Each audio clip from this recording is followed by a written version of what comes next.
Good morning, 17, and happy terrific Thursday. Today is Thursday, May 28th, 2020. If everybody could please rise for the Pledge of Allegiance. We're standing tall, we're facing our flag, hands are placed over our hearts. Salute, pledge. I pledge allegiance to the flag of the United States of America and to the republic for which it stands, one nation, under God, indivisible, with liberty and justice for all. Please remain standing for our school mission statement. We are here to be literate, innovative, and proficient scholars who will participate in rich academic learning in a nurturing environment where we will rise. This will be accomplished by creating collaborative and supportive teaching and learning systems involving the entire PS17 community. Okay, family, we are going to finish our book today, The Oldest Student, How Mary Walker Learned to Read. And remember that this is a book that was illustrated by the same person who illustrated Thank You, Omu, which I love. I love when we read books that have an author or an illustrator connection. So we've been collecting some evidence as to the type of person we think Miss Walker is. I believe we said she was resilient, persistent, she's a hard worker, the type of person that doesn't give up. And she's still thinking about her dream of learning how to read. And so we were left off learning that we were left off here. She was in a retirement home. And we were left off knowing that she was 114 and she still has this dream that she hasn't given up. She still has this dream of learning how to read. So let's continue.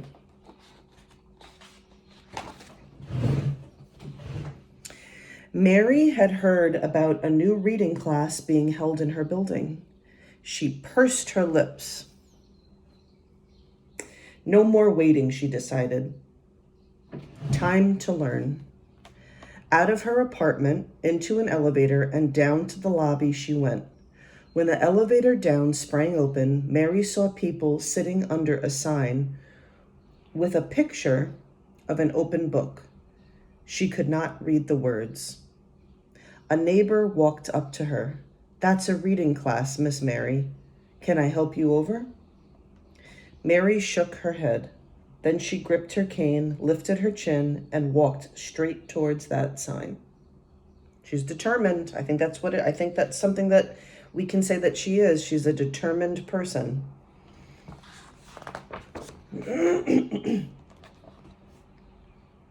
For the next year and more, Mary put everything she had into learning to read. It wasn't easy. After all, she was the oldest student in the class, and probably in the entire country. Could someone her age learn to read? She didn't know, but she was sure going to try. She studied the alphabet until her eyes watered. She memorized the sounds each letter made and practiced writing her name so many times that her fingers cramped up. She learned to recognize sight words and then challenged herself to make short sentences with them. She studied and studied until books and pages and letters and words swirled in her head while she slept. Very determined.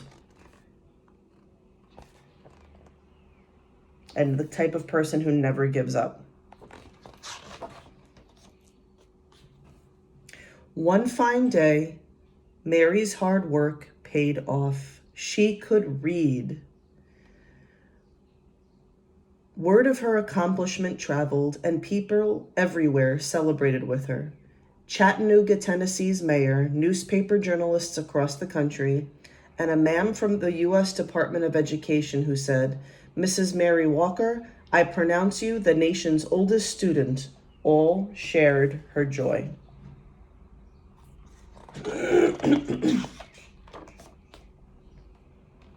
Miss Walker felt complete.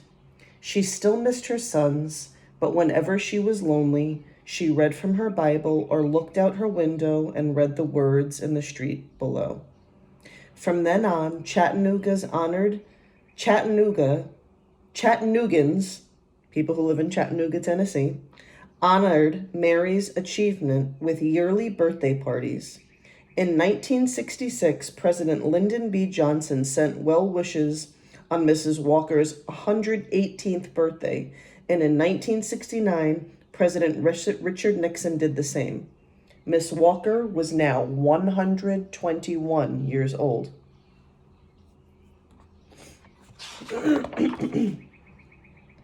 Miss Walker received many gifts over the years: a radio, a sofa, her very first television, a new Bible, the key to the city, and perfume and champagne from the Canadian Mounties.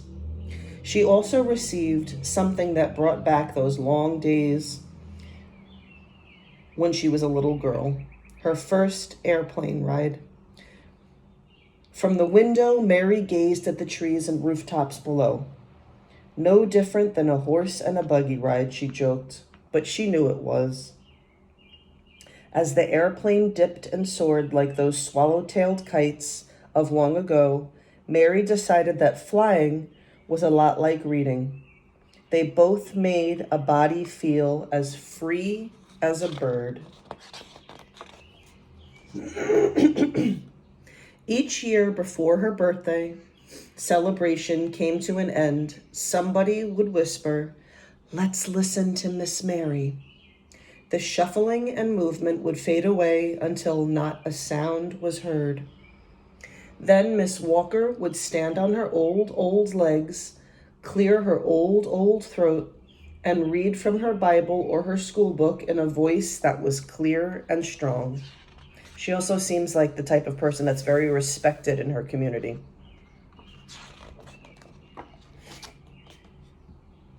When she finished, she would gently close her book and say, "You're never too old to learn."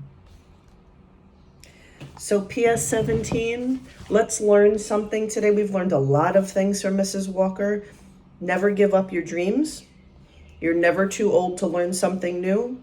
And keep pushing until you achieve what you want to achieve. PS 17, we wish you a wonderful day. And as always, we love you.